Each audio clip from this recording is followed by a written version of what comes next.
Welcome, friends. Thanks for coming back. And we've got some big things to talk about tonight or this morning, depending on where you are in the world. There's this huge event happening tomorrow, Tuesday, which is the election in the U.S. And there's a lot of misunderstanding about the significance of it, why it's important. And we're going to go into that with Dr. Cousens. Thanks for being here, Gabriel. And this should be a really relevant, interesting discussion. Yes. Okay, thank you, Richard. And welcome everybody. We welcome everybody with love, and I'll just do an opening prayer, merging the heavens and earth, which is really what's needed in the world, not in the U.S. today.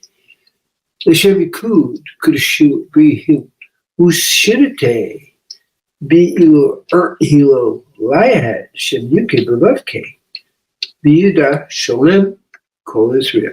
Amen. Merging the heavens and earth.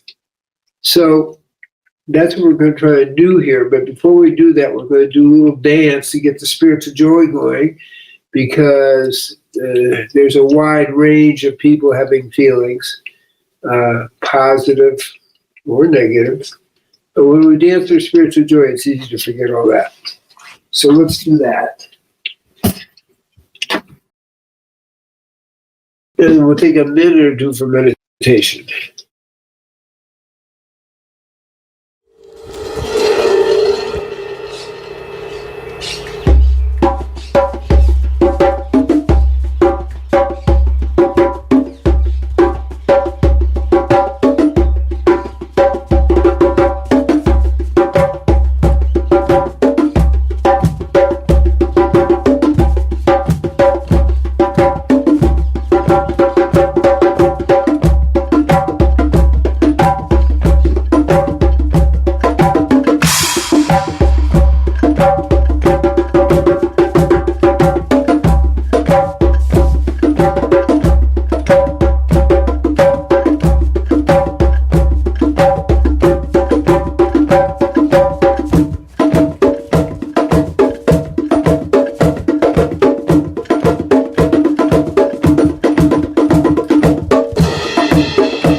Okay, here we go. Let me just get in the picture here. Okay, focus on my eyes. We'll meditate for 2 or 3 minutes. Feel that energy going. And now into meditation.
Yod, come out of meditation, and here we go.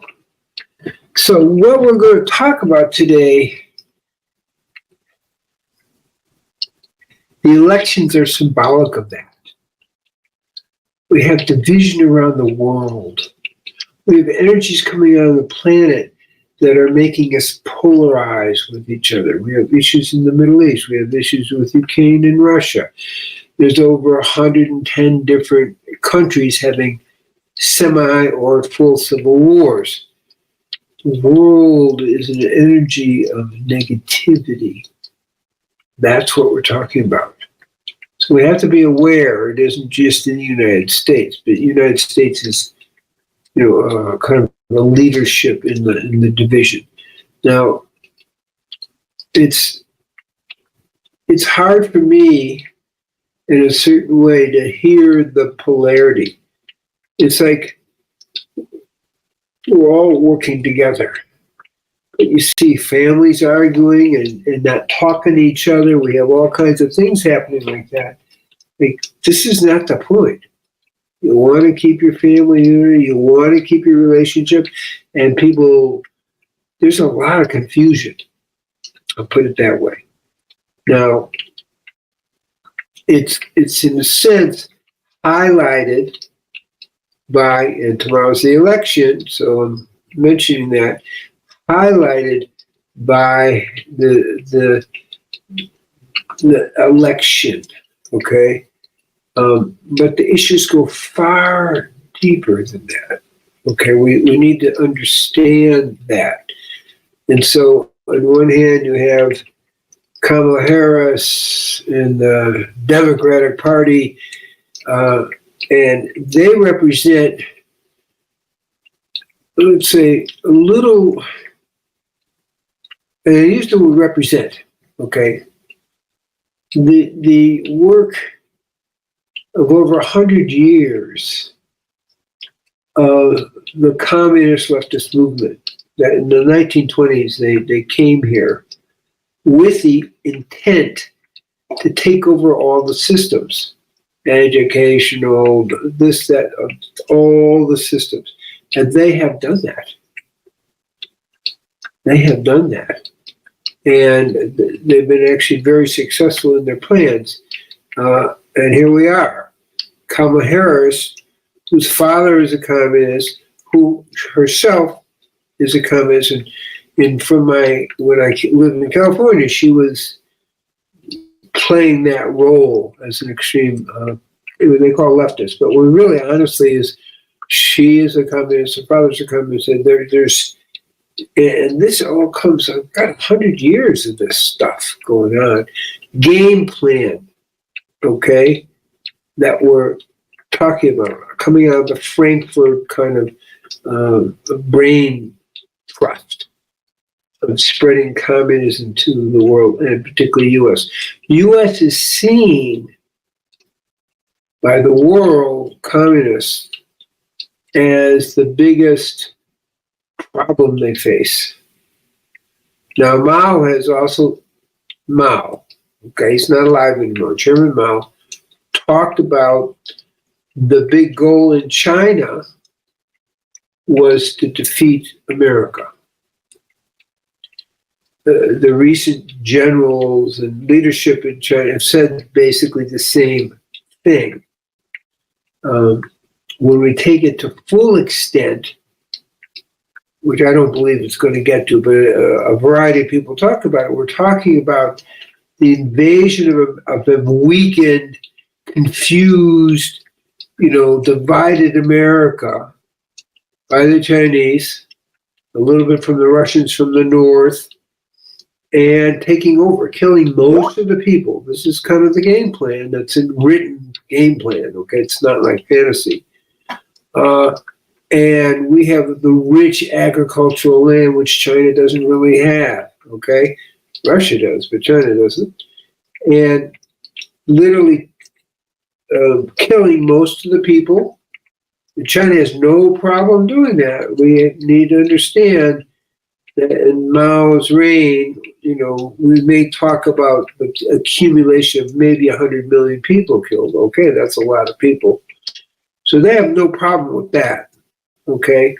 And taking over the land, and the Russians taking over part of Canada, because Canada was part of it. Okay, so that's kind of a long-term, really negative outcome. And then somehow the New World Order begins to dominate. I don't want to get too far into it, but to say, I think that's not really the Chinese idea. So I think the European, WEF may be deluded to think that China is just going to hand it over to them. So I think we're talking about, from the Chinese point of view, the century of the Chinese. So it is about world domination. Okay, so that's kind of that kind of end story, but it's a tragic end of the story, and it's the end of America. Personally, I don't believe that's going to happen. But I'm telling you that the thinking of some of the forces out there. And so the people in the leadership roles, whether it's Biden or Biden's son, who has a lot of dealings with him, or the man running for vice president with Kamala, who's lived in China and been there maybe 15 times, there's a little bit of more active, quiet collusion. Okay, so that's one piece. On the other side, we have a more pro-American, pro-peace. If Trump gets in, he's definitely pro-peace. And I can't tell you exactly why he's pro-peace, but he's pro-peace with Russia, and he could probably end that in a day. The stuff is so ridiculous in terms of why there's a war there, okay? But I think he could end it in a day, or, literally, that kind of thing. And then you have the Middle East, which is more complicated. If Kamala Harris gets in, the majority of people here in Israel know that would be an absolute disaster. And really, a lot of people in Israel really see that the U.S. is very ambivalent about protecting it, and is really more sided with Iran. And there's reasons for that, because they want Iran to be the predominant power in the Middle East, because everybody else is afraid of Iran. And Israel's allies like Saudi Arabia really quietly want Israel to be strong and subdue Iran, because Iran threatens most of the countries in the Middle East, overtly threatens. Okay, like, oh, you're going to bomb our oil fields? We're going to bomb all the oil fields of Saudi Arabia and all the countries around. That's how we're going to handle it. So if that's what you want to do, we're going to destroy all the oil fields and destroy the supply of oil. So people are really concerned about that.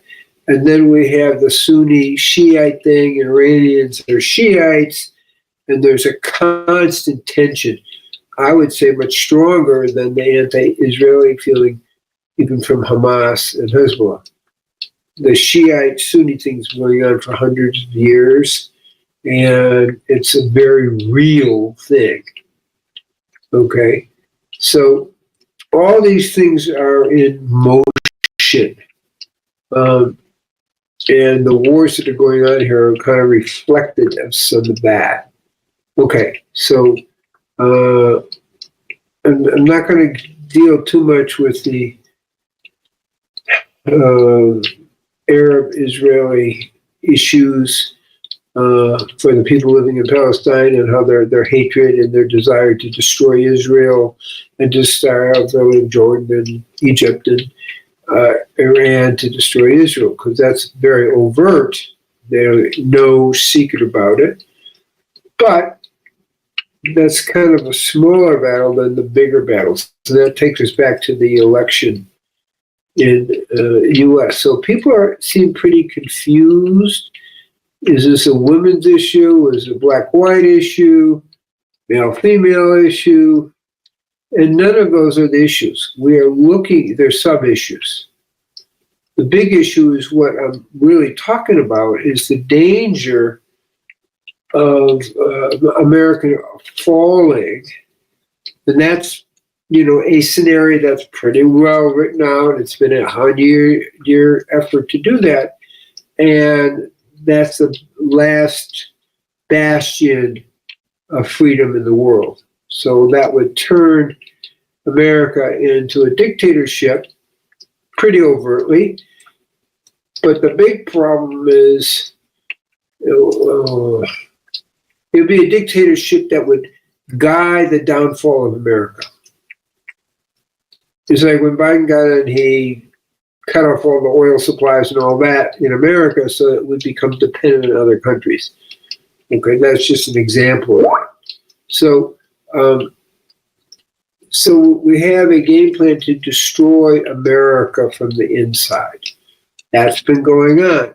Biden played it out either, on purpose with his deep state or also by lack of clarity. And the deep state is clearly wanting to destroy the U.S. It's clearly anti-Semitic. There's no doubt in Israel of that is the message. Most of the key people around Biden are anti-Israel. So, we have that. But the bigger picture is what's going to happen to America if the forces, what I would call darkness, from Barack Obama and also communist, father and family, and then we got Kamala Harris, communist father, family, and her. This is not an accident, okay? Because again, it's part of a bigger trend. So that's a big concern. Where that goes, if the Democratic Party, extreme left-leaning party, gets in, is that the pretty planned destruction of America. And then the next step, as some people point out, and I don't necessarily agree with it, is bringing in all the cartels to kind of rape and pillage for a few years, kind of like what you've seen a little bit from Venezuelan people who've come here. They take over, they terrorize people. Okay, or Haiti and so forth. Okay, so that's going to go on for a few years, and then we'll look like, that further will weaken America, and then a Chinese invasion, which people have been talking about for a long time. The Chinese have been talking about for a long time. But they two levels of weakening America, and then that takeover. And again, in writing, the game plan would be to kill most of the people in America, and particularly get access to the incredible farmland that's here to feed the Chinese people. So that's kind of a bigger overview. The New World Order is obviously part of that, but I think China is going to, in its mind, is not going to let these European New World Order people really get back in the game, because China will be the biggest force. Now, there is prophecy that talks about, and the Chinese actually have talked about this, 200 million Chinese soldiers crossing in and invading Israel as a final destruction of Western culture. Things looking real bad. And then by literally, well, they just describe it in one moment, as if a giant hydrogen bomb has been set off, like people just falling apart physically, like you heard about Japan, Nagasaki, and Hiroshima, and they would all be destroyed. but in prophecy, it's called an act of God. So we don't know, but that's kind of what the idea is. And some people say it will be in Jerusalem, which is an hour and a half from where, or another place, which is about an hour from here, and that would be the end of the Chinese attempt at world domination. Okay, so I don't like to hear about Chinese young men being killed. Young men are getting killed everywhere, which is really not the greatest situation, but that is what we're looking at. And there would be a rise again of, let's say, a more God-focused civilization, because it would be a miracle from God for that to happen.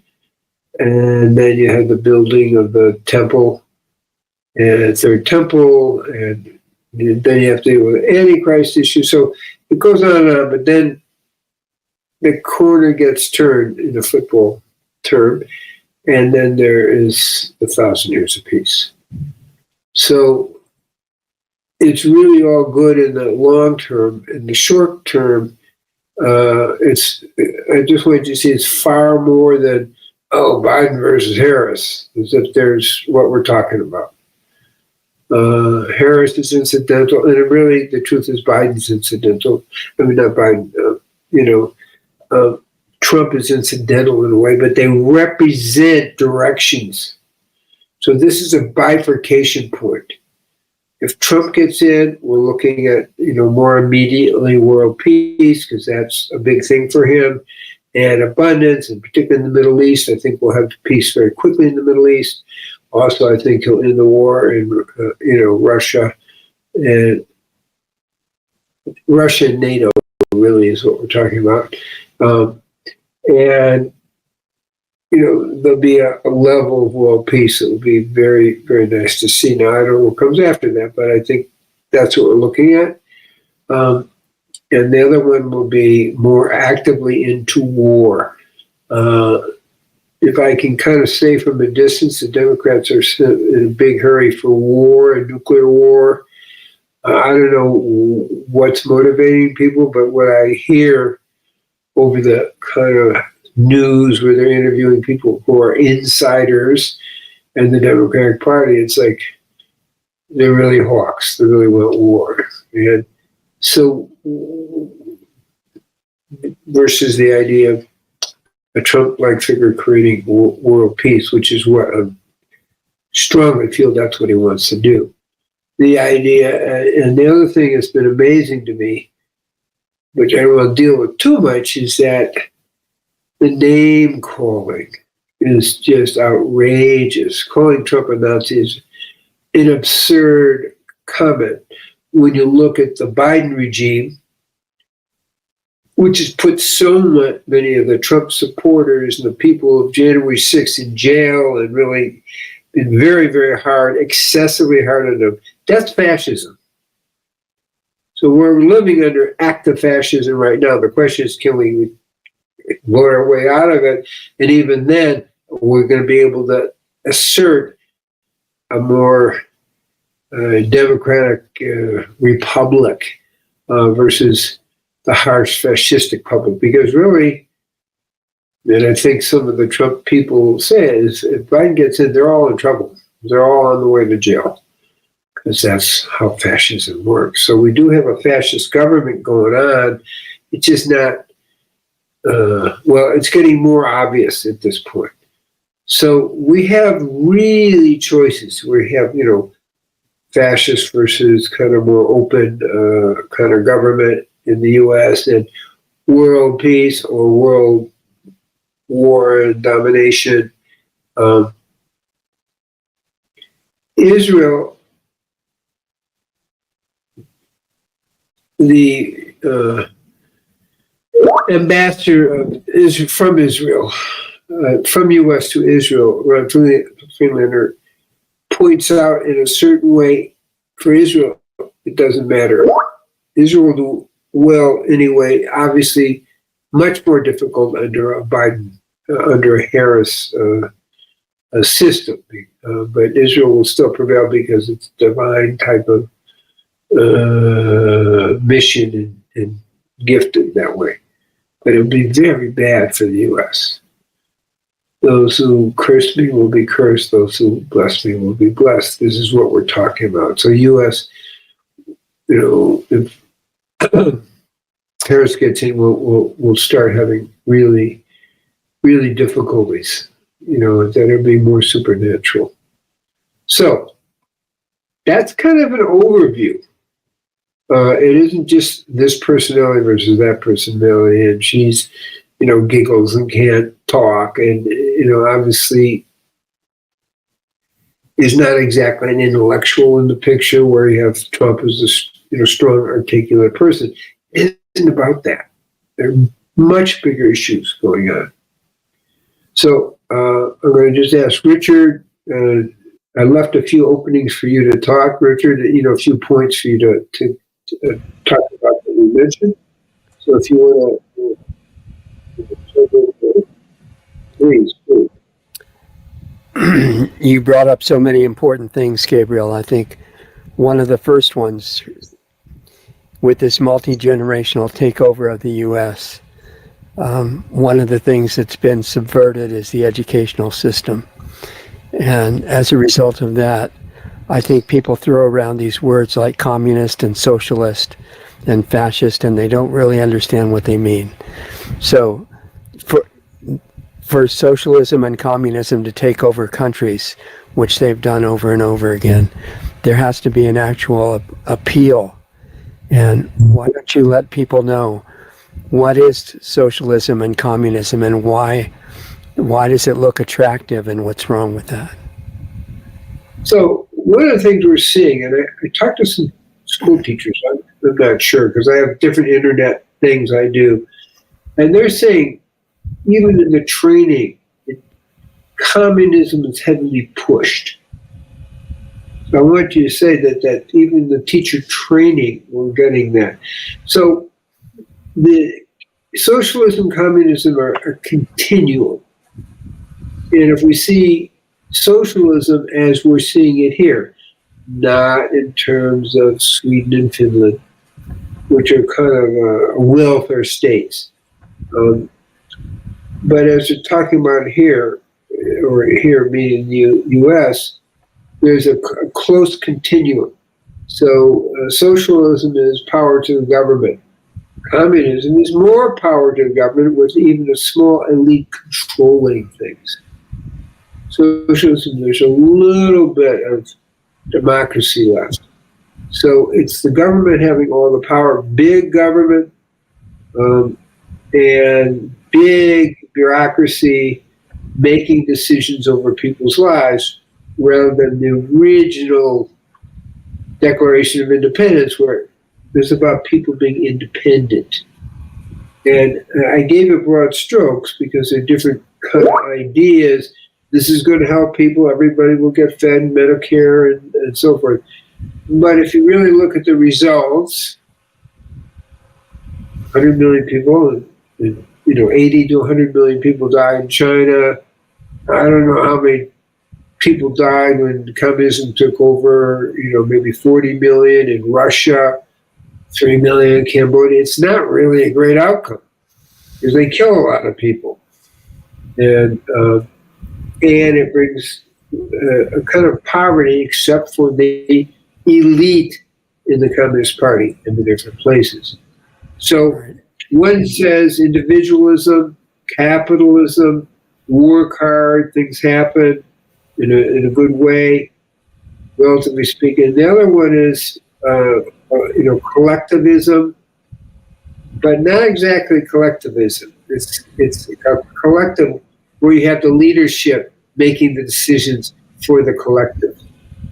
Whereas a collective, as we had communes and Mendocino and so on, everybody made the decision. And socialism moves from everybody making a decision to a small few making decisions. The appeal is that people are going to be given things for free, and that the evil bad guys are going to be brought down, the bad rich people. Right. That's the false reality picture.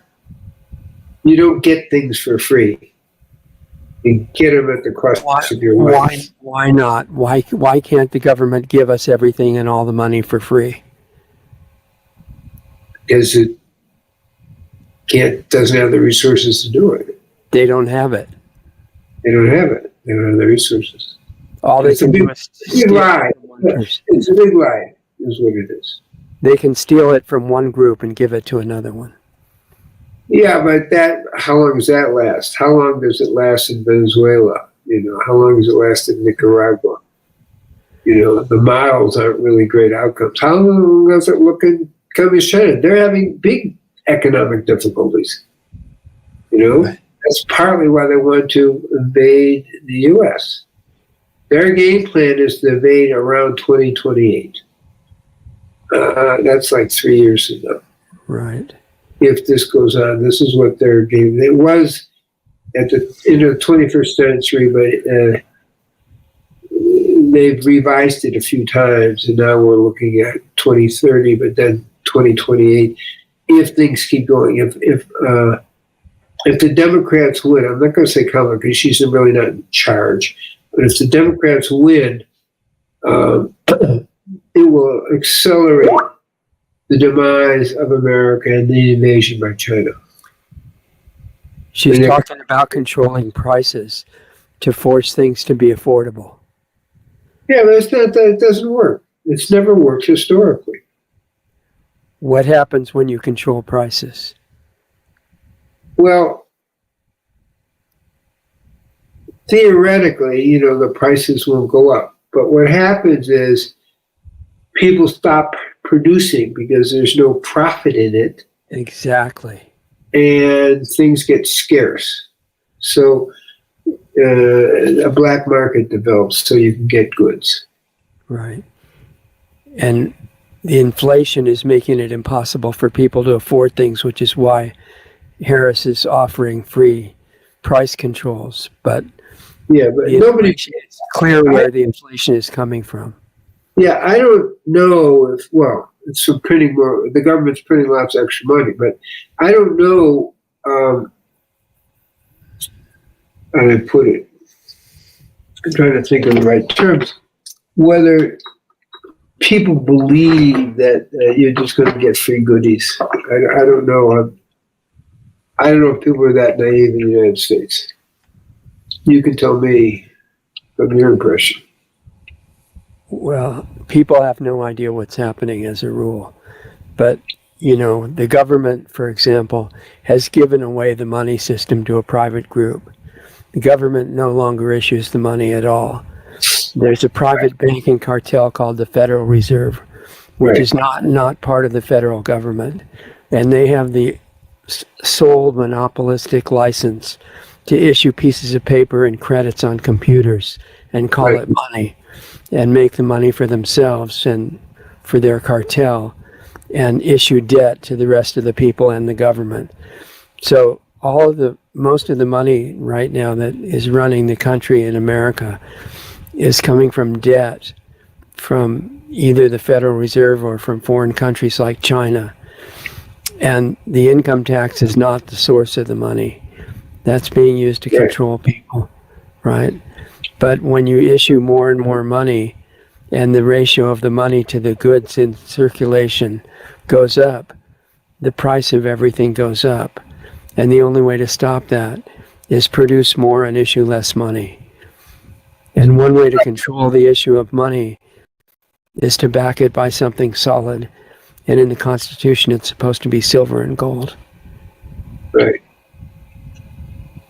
So I think, when we look at Trump and Harris, clearly Harris is talking about the inflation and kind of paper money and metaphors, and Trump is talking about gold back money. Not that they're specifically talking about it, so don't misunderstand. I'm just talking about a way of understanding the issue. So many critical policies. She's talking about the need for censorship too. Yeah. Now we're talking for sure about a dictatorship with real censorship. For sure. There's no question about that's what she's talking about. She's also talking about making it safe by disarming all the citizens. Yeah, well, it's on and on, okay? And what I'm saying is, I don't think that's going to work so well anyway about disarming the people because there's a whole lot of people who know just what you just said. They want to disarm so they can easily control people. Exactly. And you know the border policy, flood the country. In fact, there's a UN policy to bring in 600 million illegal aliens into the US and Canada in the next coming period. Yeah, and the U.S. is going to pay for it. Yeah, exactly. So if Trump gets in, obviously that's going to stop because he said it will. There'll be a wall, and he's going to deport all these people, and the government will kind of come back into order. The country will come back into order. Yeah, there's going to be a lot of resistance, but Trump has a team around him now that's much better than the first time. Well, he was naive the first time. He is naive to politics. So people were in there who were undermining him. So. He's running on the same policies to some extent that got John Kennedy killed in '63. Absolutely. One of the main ones is anti-war. Like the people, anti-war and anti-CIA. And anti-Federal Reserve and anti-UN, anti-WHO, pro-America. And his brother killed both. One of the things that's really misunderstood about this America First idea is that it's not to the exclusion of other countries. It's an example to every country to be that country first as far as their leaders are concerned and take care of their people and make it a great place to live and stop all the wars. You mentioned subduing Iran, and it's like subduing Eastern Ukraine and all these things. Subduing Iran by force is really stupid because it's basically declaring war with Russia. I mean, they can't be that dumb. The people that are pushing it want world war, just like in Ukraine. Yeah. And Trump's offering to be a grown-up and just stop all the wars. Right, which would be very easy. Yeah, he says he could do it even before he gets in. Yeah. So that's what we face. This is a bifurcation point in the history of America. Now, I have to say that even if Trump is in, Biden's administration has done so much damage. Right. I don't know if really the country can recover. So I'm not, I'm just saying my sense of it is like, it's pretty damaged. I don't know what you think about that. Yeah, the damage is extreme. I mean, it really comes down to consciousness, because if there's an awakening of the people that's sufficient, the support will be there to heal the country and the world. Yeah, and that's the question. If the consciousness stays in division and misunderstanding and false identity and conflict and, all the things that go with that, then the results aren't so good. Yeah, so I can say that the October 7th lethal invasion of Israel acted as a unifier for the people. It actually was a great thing, big picture. Not great. 1,200 people were killed and 250 people were taken hostage, and maybe 50 are left alive that are still there. But as a unifier, it has awakened Israel and made people significantly more conscious of what the issues are. So it was a real gift. What they need to be conscious of all over the world is the unity of people everywhere. Yeah, and I can't tell you that's what's happening in America. It seems unbelievably divided. I mean, if you look at it, it's like the way people think about things is so diverse. Same event, but total diverse. A lot of that is thanks to the media. Yeah. So, but I think it's worse than that. There was a kind of a leftist commentator. A certain amount of people, like, I don't need to mention her name, but Trump talked about, people want to push forward. Well, why don't we arm you and put you on the front lines and see if you still want war? Yeah, that's right. Okay, and that gets turned around. That just like one person said, Trump just said that they should shoot this person in the face. Right. The media is completely criminal in our country and most. And it's like, it's like, that's so confusing because that has nothing to do with what he's saying. He's saying, you want a war? We don't want war. We didn't think war is a bad thing. If you think it's such a good thing, you go fight. Rather than send out the young men to fight. Yeah, exactly. It's not, war is not statistics. One person that gets massacred in war is unacceptable. Right. So, he says a really good thing and gets turned around as you're trying to kill, these leftists, And it's like, are you kidding me? I mean, that is really not what's being said. But the degree of misinterpretation is alarming. I mean, it's beyond my imagination how severe people are misinterpreting actions. It's really very sophisticated on the part of the media. Yeah. But see, this particular columnist who writes her own newsletter, she's pretty smart. I don't think she's driven by the media. I think she actually puts it together that way. Yeah, there are people who actually. Because her theme is Trump's a bad guy and a fascist. Exactly, that's a given. Everything else is built around that. Yeah. So if you're thinking that way, you're going to have a whole different set of interpretation. And anybody can be turned into a demon with enough bad propaganda, right? Yes. But they're not really succeeding that so much with Trump, which is interesting.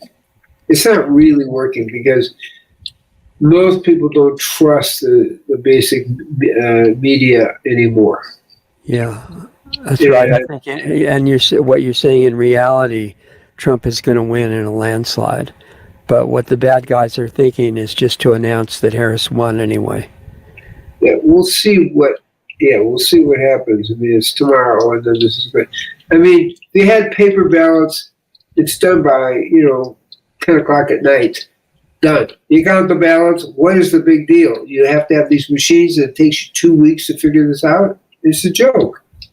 It's a seriously bad news joke. It's unbelievable. I mean, Trump talks about just go to paper ballots. Quit all this technology where you can keep changing the vote things and doing this. Right. And even with paper ballots, you need to count every vote in public view. Because if you don't, the paper ballots can be called the proof of a fair election. And they I understand, but it's the safest unsafe way. Yeah, that's right. Total public accountability. Yeah. So I pray for the world.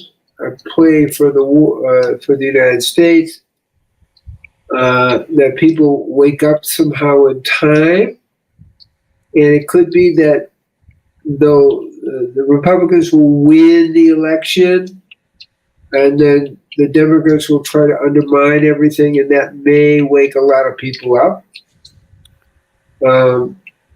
And maybe unify, but you're unifying half the people, But at least there'll be more unification. In Israel, as I say, the invasion, the massacre of 1,200 people unified the people. Right. They need to get to the point of taking the responsibility that the government is partly responsible for that and not just the invaders. It's just like in the U.S. The U.S. was responsible for Pearl Harbor. It actually is coming out this week. I've kind of got a few feelings that we have a little bit of an idea what allowed the invasion to happen.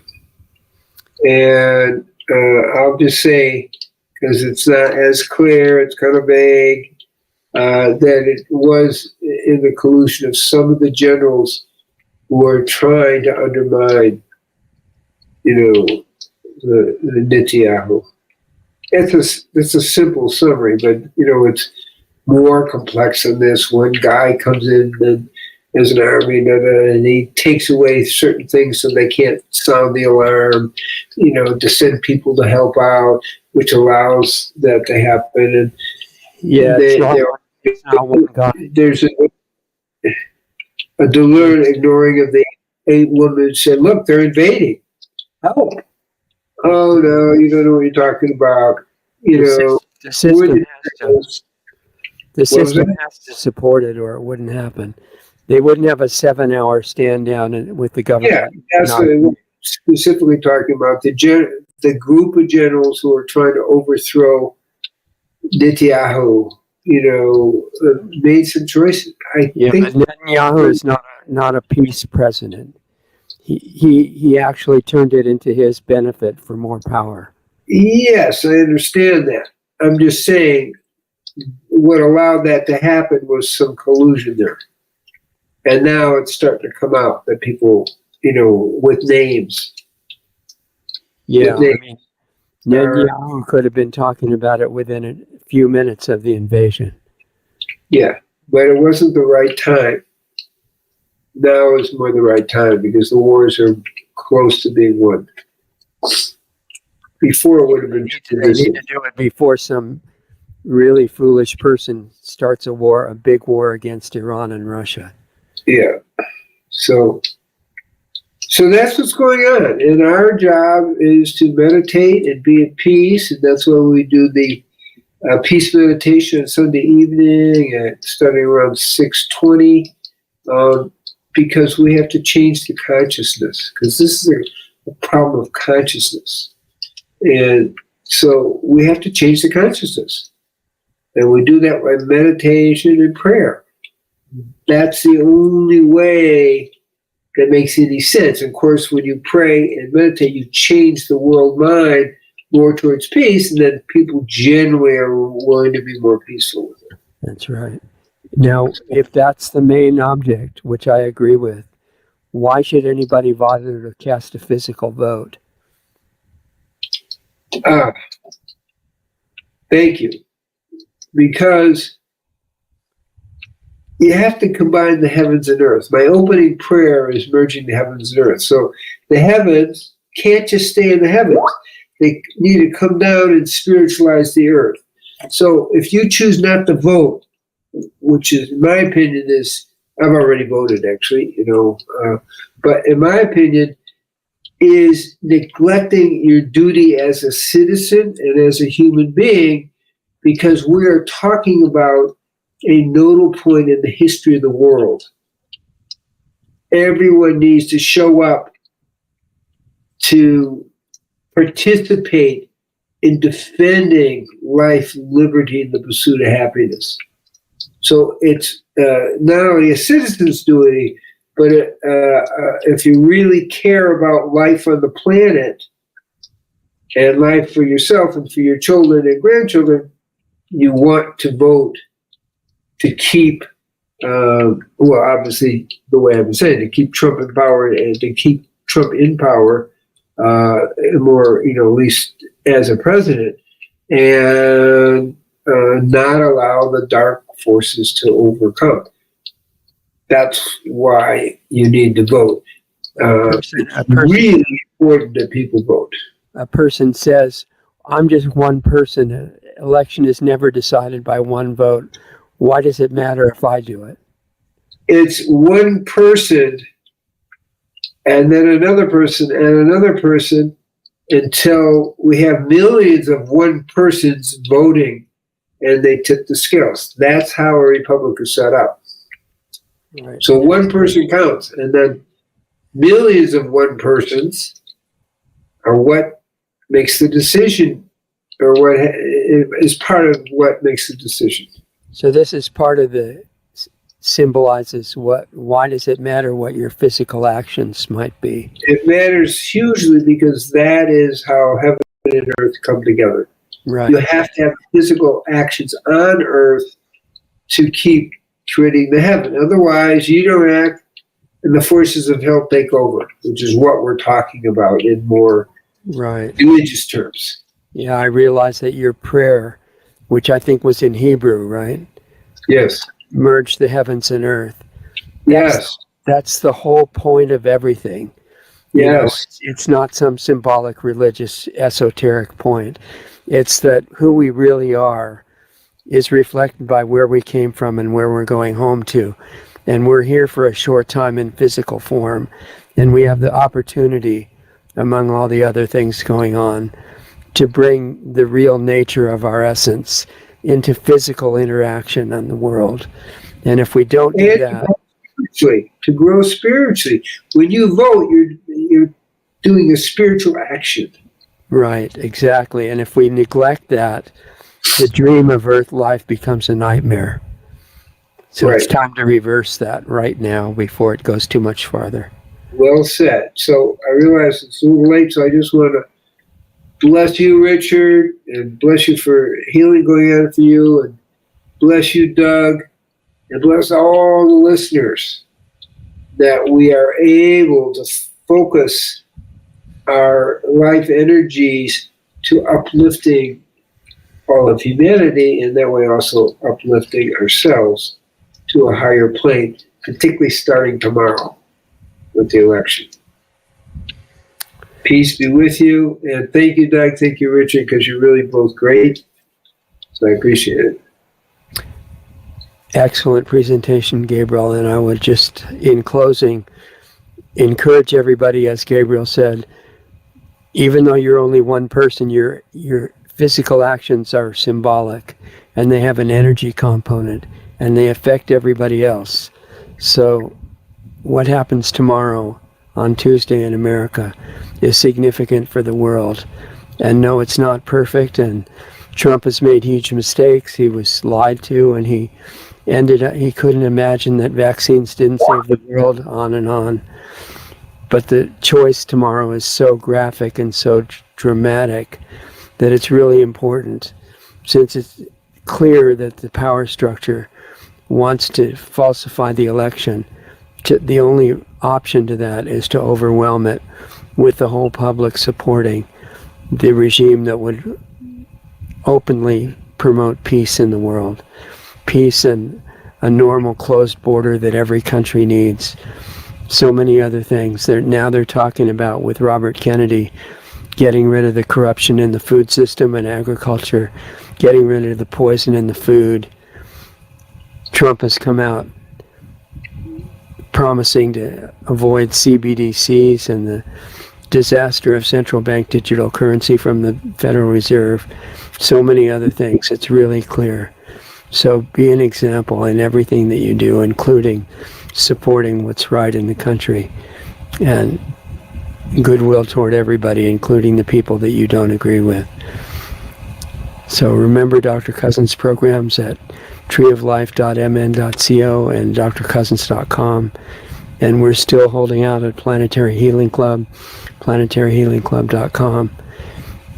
Trying to bring it back to full operation right now. And really appreciate all of you being here. Don't underestimate your significance and your power to uplift the world. Put your heart in the right place and let it be reflected in your actions. And we'll see you next time. Take care.